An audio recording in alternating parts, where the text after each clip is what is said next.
өлкөсүн дубал куруп, киришти эмгегине күн өткөрбөй көтөрүп пайдубалын келген кезде кайрадан кулап түшөт жар көчкөн. Көтөрө албай пайдубалды деп ырчылар жар чакырды. Таштан койгун деди. Бири айтты, Акбоз бээ сойгун деди. Асыл таш алтын менен койсо дагы пайдубал токтобостон кулай берди. Калку бара, ойлонуп таба албады көп улама. Мен чечем бул түйүндү алду бир карыя. Акылы алмаз менен болоттон курч алыскы бир ажайып жерден экен. Качанкы чечилбеген сырдыгууга калайык жабылыша кулак түрдү, сакалын оң кол менен сылап алып, салмактуу коргошундай сөзгө кирди. Калп болбойт карыяңдын айткан кеби, калайык акылыма көнсөң деди, түк көчпөйт бул дубалың кылым бою, тирүүлөй бир адамды көмсөң деди. Башка сөз айткан жок, басып келген жерге салды эл тунжурап.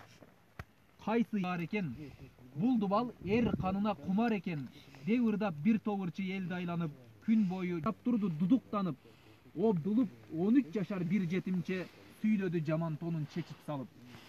Уктум да шашкан бойдон келдим деди, мен даяр тезден гана көмгүн деди. Арманым дүйнөдө эч калбайт го, жарасам керегине элдин деди. Бир караан жаш бала пайдубалга барып турду. Көпчүлүк күрөк менен чачты кумду, аңгыча алсыраңкы жалбырыңкы боздогон муң кайгылуу үн угулду. Бир караан шашып чуркап келет экен, бул караан жаш баланын энеси экен. Атадан жетим калган жалгыз уулун алпештеп айнегим деп эркелеткен. Кулунум кучактайын мында келчи, кууратпа каарыганда апакеңди, көмбөгүн жалгызымды көмбөгүн деп көзүнөн жаш куюлуп ыйлап келди.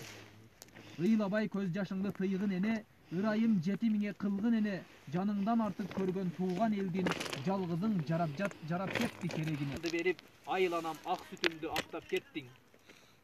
Жалбарды жалгызыны беттен өттү, арчыды жашка толгон эки көздү, колуна күрөк алып кайрат менен көмүүгө баласыны кумду септи. Энеке, бул кылганың адамчылык, жүрөгүң ак берметтен таш